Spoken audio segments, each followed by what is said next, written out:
కర్నూలు జిల్లా కోస్గి మండలం చరిత్ర రాయాలన్నా పార్టీలు బలోపేతం చేయాలన్నా అది బీసీలకే సాధ్యమని మంత్రాలయం టీడీపీ అభ్యర్థి రాఘవేందర్ రెడ్డి పేర్కొన్నారు. ఎన్నికల ప్రచారంలో భాగంగా సజ్జలగూడెం, జంపాపురం గ్రామాల్లో టీడీపీ ఎన్నికల ప్రచారం నిర్వహించారు. రాఘవేంద్ర రెడ్డికి గ్రామాల్లో బ్రహ్మరథం పడుతున్న ప్రజలు టీడీపీ అభ్యర్థి రాఘవేంద్ర రెడ్డి మాట్లాడుతూ రాష్ట్ర ప్రజల ఆకాంక్షలను సహకారం చేసేలా రూపొందించిన మేనిఫెస్టో సూపర్ 6 పథకాలతో ప్రజల భవిష్యత్తు మారుతుందన్నారు. తన తండ్రి మాజీ కేడీసీసీ బ్యాంక్ జిల్లా చైర్మన్ రామరెడ్డి హాస్యం కోసం ఎమ్మెల్యేగా పోటీ చేసి బడుగు బలహీన వర్గాల ప్రజల భవిష్యత్తులను మారుస్తారన్నారు. బీసీలను విభజించి పరిపాలిస్తున్న వైసీపీ పార్టీ బీసీల కంచుకోట మంత్రాలయం ప్రతి ఒక్కరూ సైకిల్ గుర్తుకు ఓటు వేసి అత్యధిక మెజార్టీతో గెలిపించాలని ప్రజలను కోరారు.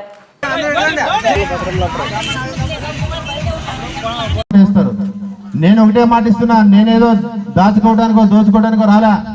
మా నాయన ఆశయాలు ఉన్నాయి. మా నాన్నగారు ఈ నియోజకవర్గంలో బడుగు బలహీన వర్గాలు ఎస్సీ ఎస్టీ మైనారిటీలు ఎక్కువ ఉన్నారు. ఈ నియోజకవర్గంలో మన బడుగు బలహీన వర్గాలు బాగుపడాలంటే ఖచ్చితంగా ఒక బీసీ ఎమ్మెల్యే అవుతేనే తప్ప మన బతుకులు మారవు అని చెప్పుకునే వచ్చేవాడు. ఆయన ఆశయాల్ని నెరవేర్చాలనే కోరికతోనే ఈరోజు ఎమ్మెల్యేగా పోటీ చేసి ఖచ్చితంగా ఈ నియోజకవర్గాన్ని మనం వర్గాలని ఐకమత్యం తీసుకురావాలా. ఎవరు భయపడాల్సిన అవసరం లే. ఇన్ని రోజులు భయపడ్డాం, ఇంకా ఎన్ని రోజులు ఈ మోచేతి కింద నీళ్లు తాగదామని చెప్పి తెలియజేసుకుంటున్నాం. మన గ్రామాలన్నీ తుంగభద్ర నది పొడవునే ఉన్నాయి.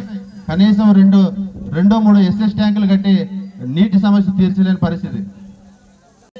తెలుగుదేశం పార్టీ ఖచ్చితంగా అధికారంలోకి వస్తుంది. మన నియోజకవర్గం మన గ్రామాన్ని అభివృద్ధి చేసుకునే అవకాశం తొందరలోనే ముందుంటుందని చెప్పి తెలియజేసుకుంటున్నాం.